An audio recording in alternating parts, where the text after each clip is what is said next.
I am, yes. He's my co-advisor for my mission.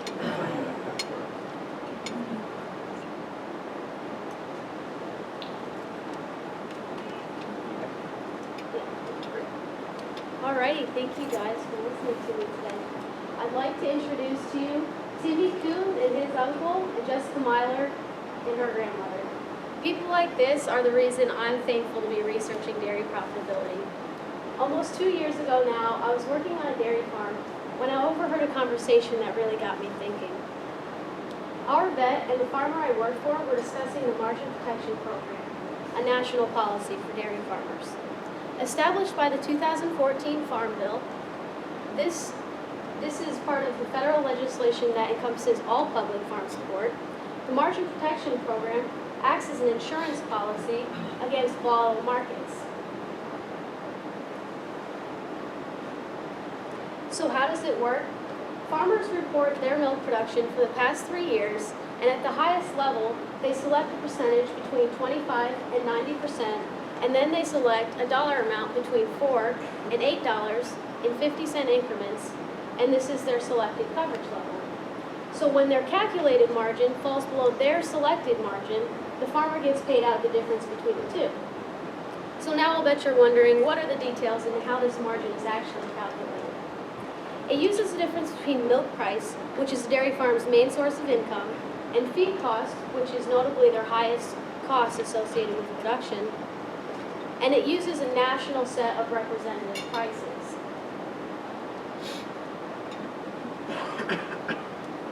So, looking at this graph, you'll notice that the difference between these two is actually the margin that's used in the policy. You'll also note that the two ovals were two of the worst years in dairy. So you'll notice that they have very narrow margins, and you shouldn't be surprised when I tell you that in both of these years we lost 2,000 dairy farms because farmers couldn't pay their bills anymore. The main problem with this legislation is that it does not take into account regional differences in the milk and feed markets.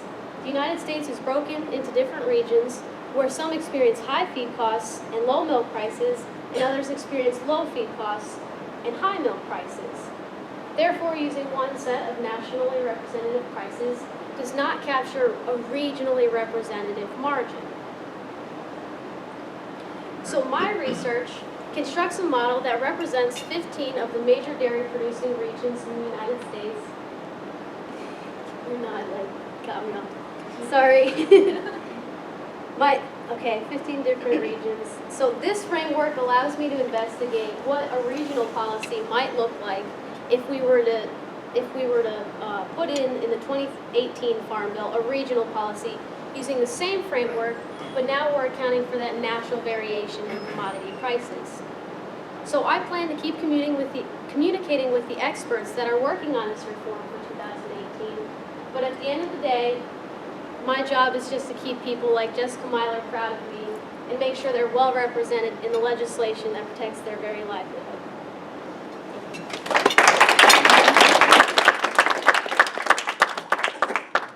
Hi, thank you both. I'm so glad I get to hear this again.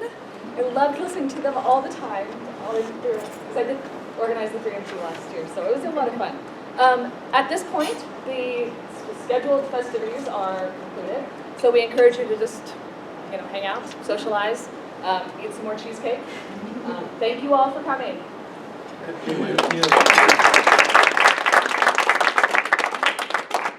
just wondering if we can put Andrew and Jessica on the spot just a little bit and just ask you, what were some of the challenges, the main obstacles in the road to the 3MT finals?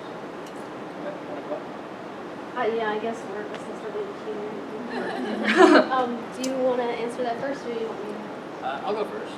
So some of the challenges that I faced was trying to choose the best language to convey the significance of my research is working towards in a short time.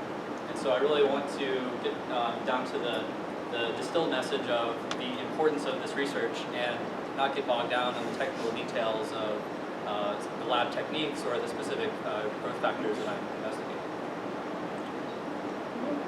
I would say definitely duly noted on the technical language. There is a lot of verbiage I could have put in here that would have been super economic and fancy in that regard. But boiling it down to why am I in graduate school? What got me here? My 3MT is very much a personal story, so I came from the spot of like, okay, I'm staring at my computer all day these days.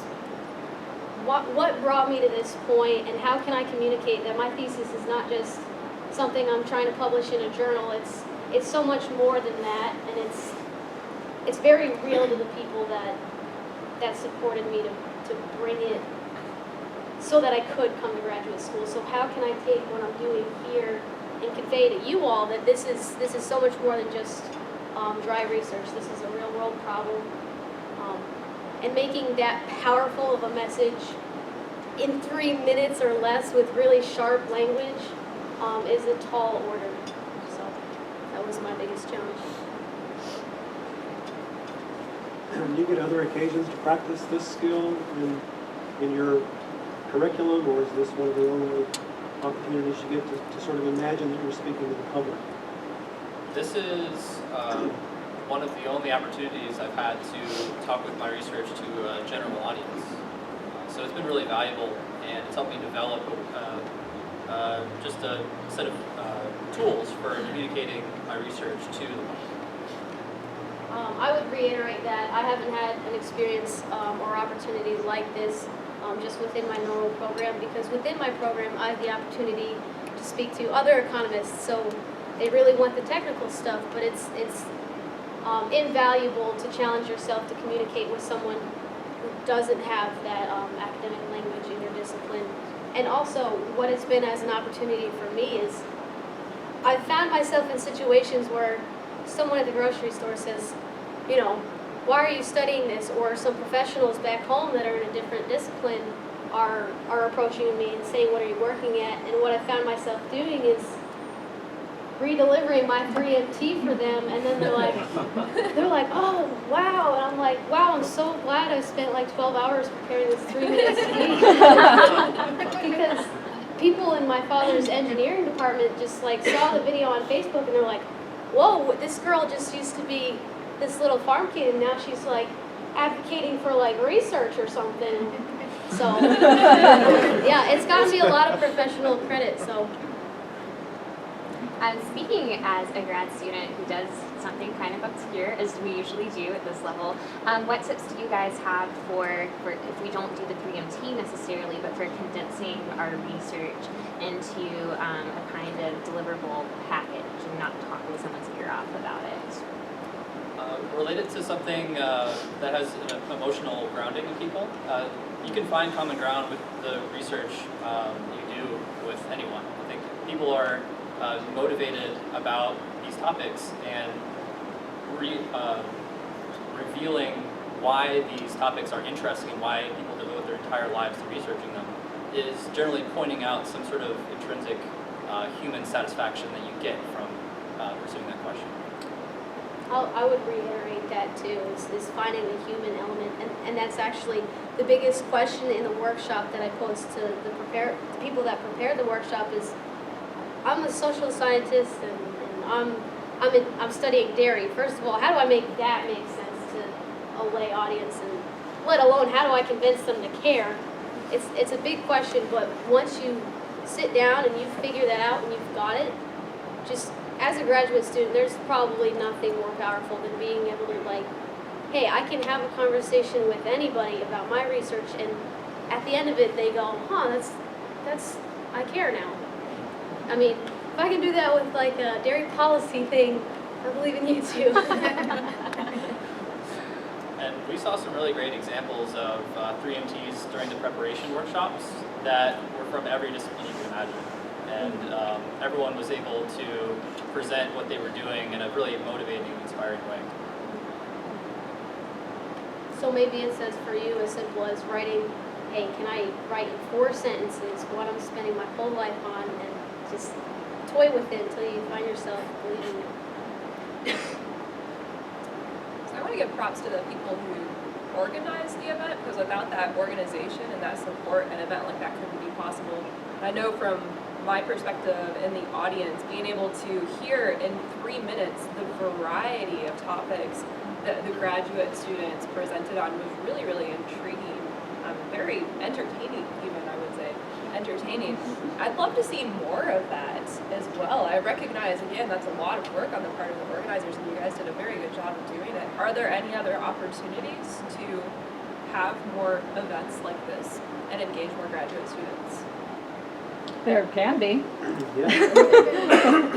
always. Yeah. I think we want to hear ideas, for how to do that.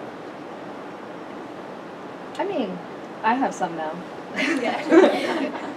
I mean, if we wanted to hold a monthly workshop and take volunteers, and we don't necessarily have to vet them, hopefully they'll be acceptable. Nothing inappropriate, I should say, but even then it's academia, so who cares? But we could have a one a month seminar where people come and they can sign up for slots and they get feedback from everybody else, and we can have it open to all graduate students. Why not? Let's do it. Yes? No?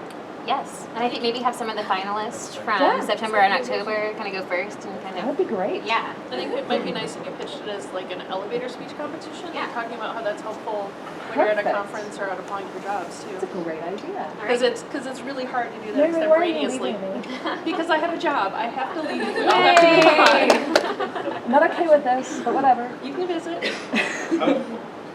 The animal science department does their own in-house competition. And that's actually how Carly got into this. And I think the other thing too that I don't know if the organizers of 3MT realize is some departments have taken due note of the graduate student 3MT and have started to adopt it for their undergraduates. So not only was this my first and only experience to connect and make friends with someone in neuroscience and bring the whole campus this close together, if we bring, so my little plug here is that because I was seen in a video on this 3MT, I am now teaching a workshop for my undergraduates for a mini 3MT for them. So if nothing else, 3MT is so important for our university to make these kinds of connections and then reach our undergraduates. So the model is great and it has a big impact. So anything we can do to preserve that is important. And I like to appreciate the opportunity to. I'm an international student. I mean, I make to the finals, but didn't win the top 3. But I still appreciate the opportunity because as an international student, I feel it's particularly hard for me to speak. I have accent apparently. Make it even harder because from the first 2 rounds and then the judges make some comments. You have a thick accent, something like that, and I feel embarrassed. I feel But without being in the competition, I wouldn't even know that. I wouldn't even know like accent actually affect the people knowing my science, knowing what I'm doing. So it's a great opportunity for international students to improve because they not only know how to do science but know how to speak correct English. Even for Americans, there's a lot of places around the country where you have a heavy accent, Yeah. but you don't necessarily hear it. I grew up in Wisconsin near a very heavy Midwestern accent, and I never heard it until I left. And then I went back and I was sitting in the University of Wisconsin Hospital's lobby waiting when my mom had surgery, and it was a hilarious accent to me then because I could finally hear it. So even Americans have that same problem sometimes. Sure. You guys ready to leave the spotlight? Thank you again. Thank you.